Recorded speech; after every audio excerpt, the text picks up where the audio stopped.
Hello and welcome back to the Doc Hitchcock puzzle channel, where we are today going to solve this guy, which is the TERNION box. And here is the card that comes with it. This is a 3D printed puzzle. We'll look at it in a second.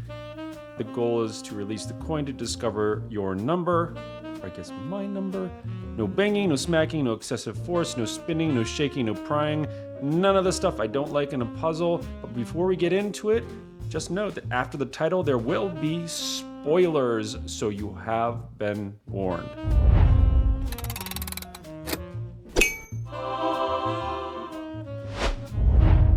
Okay, let's start in on this. And so taking a look at it, of course we always examine the puzzle prior to. And we can see there is pretty much everything here is 3D printed from a cursory perspective. We can see on the side here, there seems to be some sort of like cassette or something in there. There seems to be a little drawer here that might pop out later. On the top, we have a little slot with a hole. If you look down into there, you can see there's a little triangle dealy there. It looks like there's some threads there, so that's probably some sort of screw that we have to unscrew.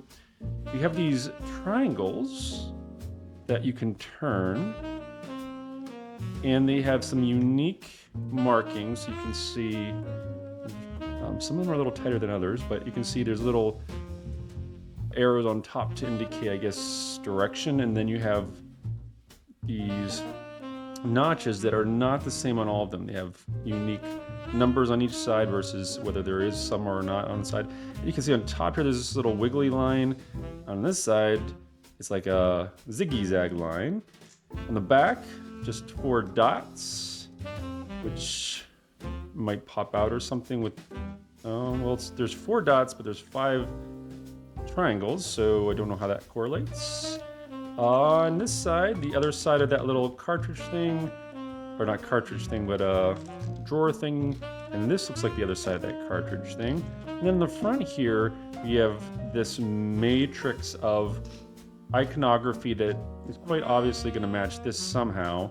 And then we have some holes with something behind it which may not match that, but has probably something to do with that.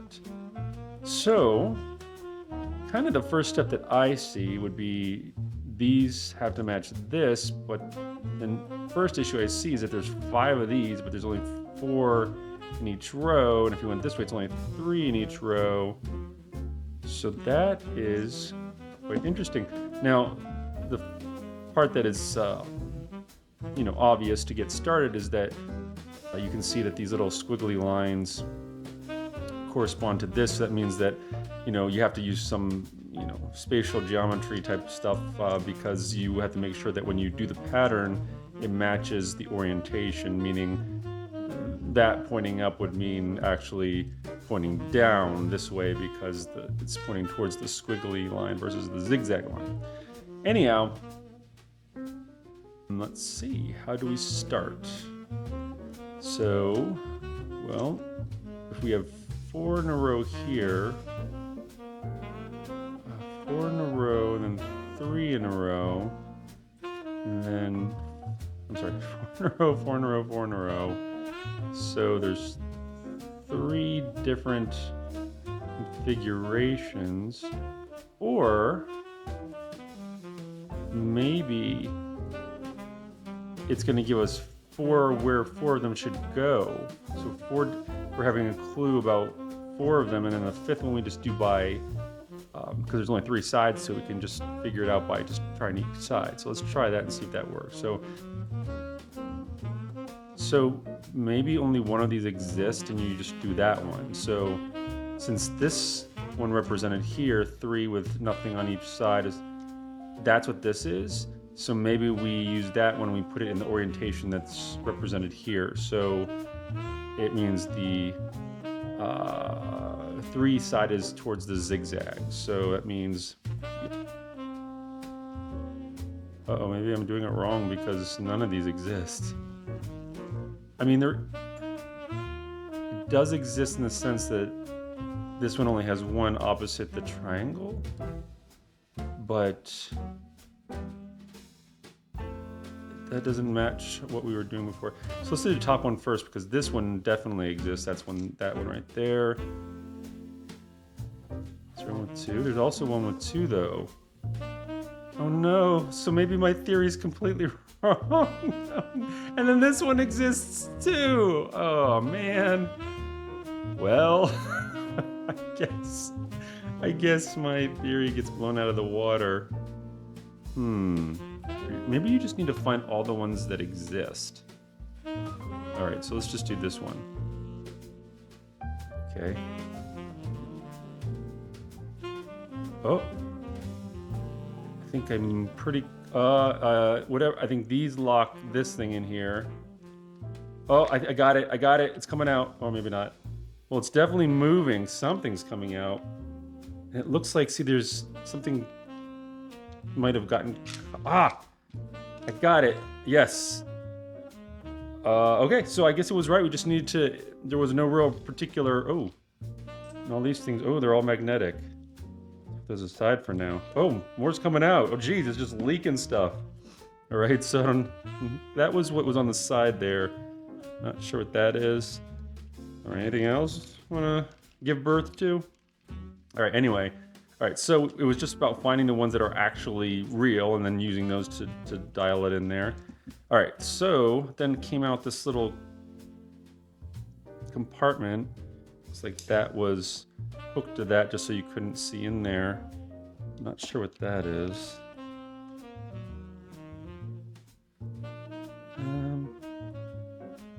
Oh, there's like a little, so see these little knobs here? That was what turns with, when you turn these. And I guess that released this when they got all in the correct direction, orientation. It allowed it to come out because then it could slide through that little slot there. But this, right behind them, there's this little slot that this goes up on the, above them. And so that tells me that this wasn't covering anything likely. It probably, was it over? No, we saw these through there. So I'm wondering if this is used for something else. Oh, maybe it's just used to push out. Yeah. Oh. Well, we probably have to do something else first, but I think this is gonna be used to push that out. These look like they probably, yeah. So these are magnetic, these little holes. And it feels like, some ball bearings. Hear that? You can actually, certain of them you can feel. Hear that? There's some ball bearings involved here. Oh, so you hear that? So it looks like we have to figure out how in the world. We have 4 of these. Let's just put them randomly on, see what happens. And I think maybe that probably unlocks this, but yeah, I didn't think it would work. All right, so the real question is, how do we figure this out? Maybe this has to do with which ones were the real ones? No, because then I'd have all 4 here. Let's see. Yeah. This is. I'm doing this at night. Is that a good enough excuse? My brain's already kind of shut off. How do we solve this? Guys, can you give me some hints through your mental telepathy? I'm not even really. It can't be a trial and error thing, can it? Let's see. Okay, that one makes a pretty big sound. Maybe it's the amount of them that are right. No, because I already said that. And there's 4 dots each row, so maybe it's the ones that are pointing in the certain orientation. Like these are pointing the same orientation, but this one isn't. That doesn't make sense because then there's 4 different ones. So maybe if I turn them this way, it's the same thing, but then how does it? So does that mean that So maybe it's like one of these things is not like the others type of thing, but then there would be too many. Maybe it's the ones that don't exist again? It can't be like so arbitrary that you just have to like guess, right? Oh, maybe. Maybe it is. Wait a second. Why did that work? Okay, there has to be some reason that worked. Oh, something came out. Little ball bearing. Let's hold on to that. I think that must have come out of one of those spots. Let's just hold on to that for now. I want to figure out why this is like this. So let's see. Well, let's give that some thought later. Let's move on to the next part of the puzzle, which is this, which looks, in my opinion, like a maze that we use this little ball bearing in. So what I will say is that this is actually quite an eclectic puzzle, right? Like we're having some iconography that's leading us to how to orient stuff. Then we have this, which I'm not sure if this is iconography or if it's just tactile feedback type of stuff. It might have just been the tactile thing and I'm just reading into all the rest of it. But this now becomes a maze with a little ball bearing. And did it go in here? Oops. Did it go in there? No, it doesn't seem to go in anywhere but here. Oh, also here. Oh, see, now we can see it in there. That's pretty cool. So it gives us little clues where it is. But what are these little things? Oh, these, no, what are these? What are these little things? How was that in there? Oh, okay. Well, I'm not sure. I'm assuming that these magnets pulled something up that would allow this to slide out, but it doesn't really look. I guess these little squares are what did it, but that does not match the configuration here. Wait a second. This came in like this, right? Let's see, it's not coming. It's not able to go back in now. I think, guys, we might have solved it with a fluke. Let me see if I think we might have solved it with a fluke, guys. Okay, let's take a look at. So if it went in like this, that would mean that these two were right, but then this should have been here.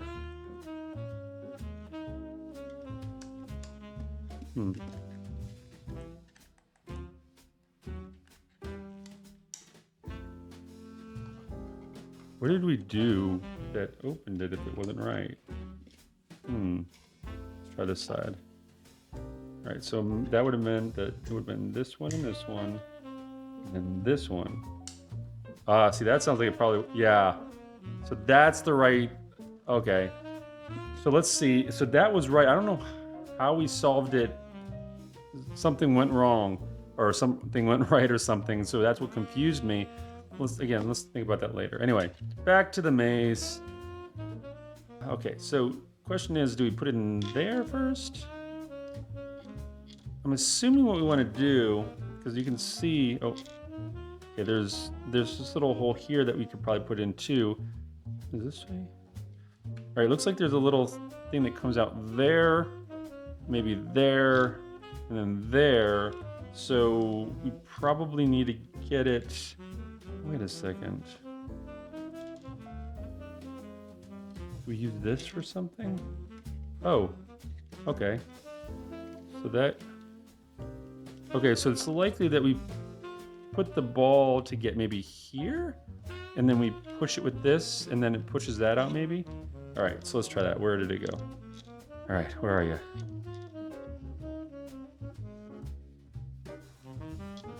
Oh, it's up here now. Ah, that might be it. Yep, there we go. All right, there's our ball. We'll hold on to that, make sure we don't lose that again. And now we have a little stick. A stick and a stick holder with magnets. I think that's, no, it can't be it because there looks like there's something there. Okay, so maybe that doesn't come out, but it looks like it probably does. And what do we got left to open here? I mean, we got the drawer out.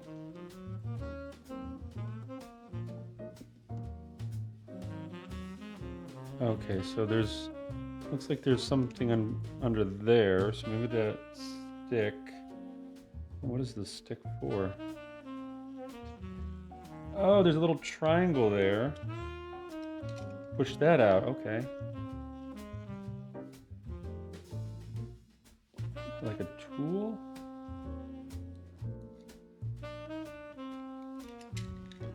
Oh, there's a little tool there. Okay. So we got some sequential discovery happening here. Let's see. What do I do with it? Does it go in here?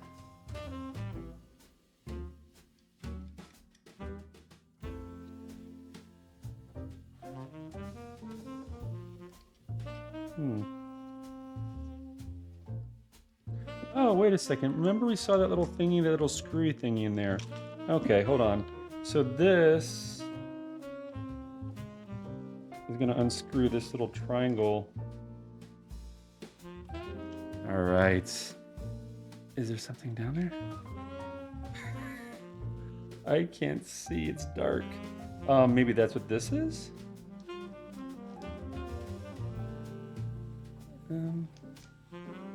Ooh, well, there's something kind of fit in there a little bit, so let's see if this. All right, so let's pull this out. All right. Okay, 2 little screws. Something come out. Oh! A penny and a coin with the number 4 on it. A little triangle that matches a little pyramid there. And it says, go release the coin to discover your number. So that's my number, and this is my coin, I guess. Or maybe they're both coins. I'm not sure what the penny's for, but I'll take it. There's some significance. I haven't seen one of these in a long time. In this day and age, you don't really touch coins as much as you used to. All right, so that's it. That was fun. I will say that I want to know what this is, though. Is that just something I didn't solve? Is it an Easter egg or something? Am I supposed to find a way to open that? Now I want to open that because I don't want to leave part of it not solved, but I don't know. But anyway, we finished. Oops, sorry, I didn't mean to throw that. We got the goal, we got the coin, we're number 4. 4 out of how many, I wonder how many people I know that these are not made in large amounts or haven't been made in large amounts. I don't know if he's still making them or if he will make them, but I am glad I got to get one of them. I did have to win like a little lottery to get it though. So anyway, I will see if I can find out how one might inquire about getting one of these boxes in the future and put in the link if I find out. But before we go any further, let me put it back together.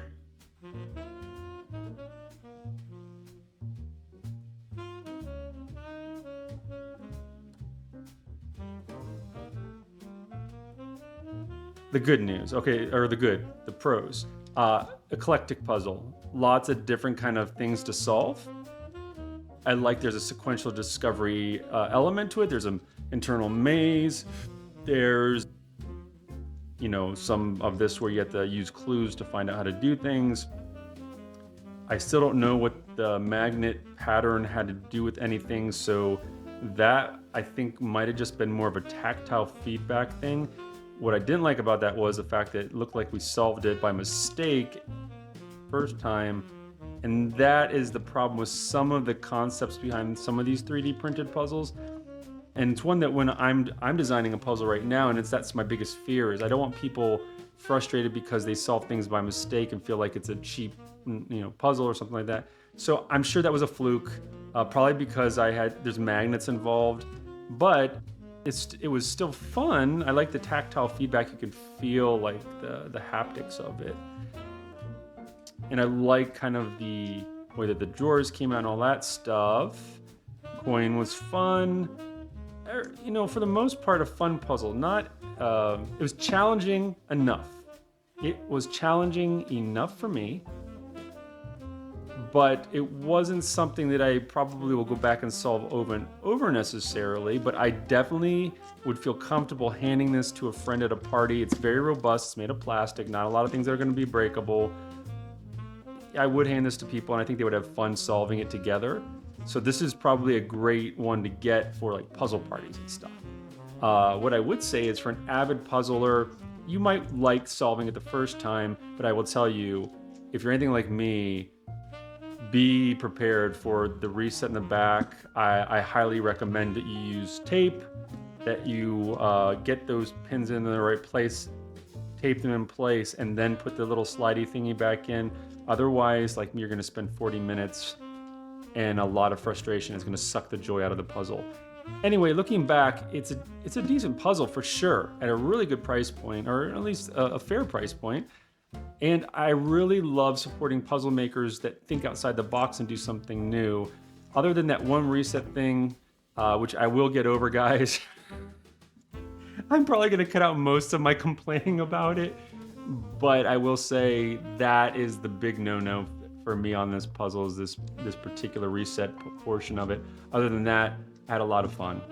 So anyway, I don't know if you can get one of these. I'll see if I can find a link to where maybe someday you can get one of these if you're interested. If not, you can probably find it on a puzzle auction at some point. But if you can't get one, I hope you enjoyed solving it through my eyes. And until next time, I will see you later. Goodbye for now.